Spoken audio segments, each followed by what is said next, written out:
Hey guys, I'm Brianna, this is Maka, and we're here today to give you some tips on how to save for your next trip. First things first, you're going to need to write down that target. Having that target really signifies something that you're working towards, that goal. Then every single day and every time you start putting some money away, it brings that goal closer.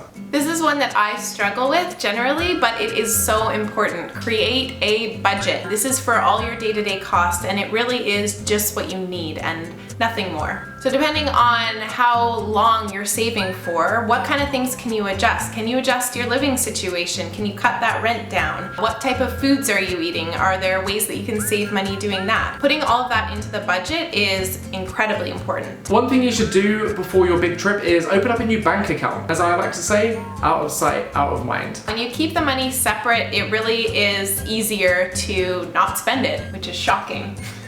One of the biggest things you can do is really streamline your lifestyle. Just keep in mind that this is only for a short amount of time, even if it feels like you're being way overly frugal. I'm a coffee addict, and one thing that I do to save for trips is make coffee at home, cooking at home. Those are two really big things. Can you walk instead of taking a cab? Stuff like that really adds up. My biggest vice is booze. You know, you can easily spend 50 to 100 quid on a night out on the tiles, and that is important money. Have a night off every now and then. That money that you save is a few nights in perfect paradise. Or make moonshine. Make it yourself. This is a bit of a controversial one, but are you working hard enough? Forget the 35 hours a week, those days are long gone. You want to be looking at 60, 70 hours, maybe take a second job, you know? Maybe you're working 4 days a week during the day, and then the evenings you're working at a bar. It's social, you're meeting people, and you're saving lots and lots of money that way. I did this on my first trip to India. I actually set an alarm on my phone that went off every single day that said India, because every time I was clearing dirty dishes, as I did many, it was just a reminder why I was doing this, and it really made me go to the next level with how much I could work. Work harder, people. I kind of just feel like we're telling people not to have any fun at home. Yeah, but you buy a lot of stuff, don't you? Stop buying things, Brianna. Stop buying things. Do you need those shoes? Probably not. No. Really keep it down to the essentials. And if you do love to shop, try going to a vintage store. Don't spend hundreds of dollars on things that you might wear a couple of times. Or alternatively, shop abroad. You know, like once you're in Thailand or Asia, you can pick up t-shirts for $5. All of a sudden, you get yourself a new wardrobe. It's quite a cool little souvenir. Someone's just like, oh, I like that shirt. And you're like, yeah, I bought that in Guatemala. There's often the urge to buy a ton of stuff before your trip.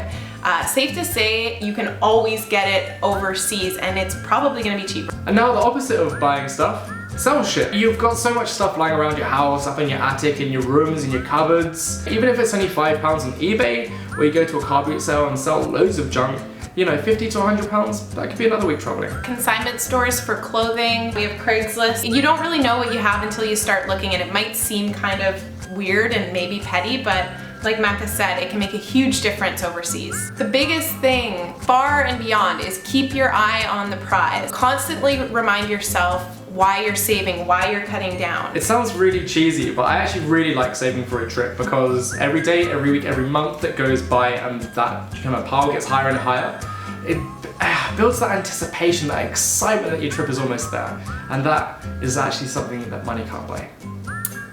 That is cheesy, but it's nice too. So we hope you enjoyed these tips.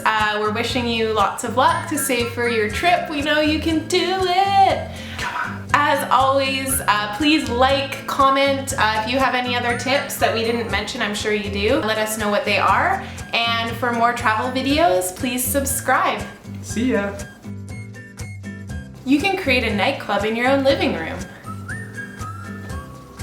Instead of going to the cinema to watch new films, just sit on your sofa, close your eyes, and make up some new ones instead.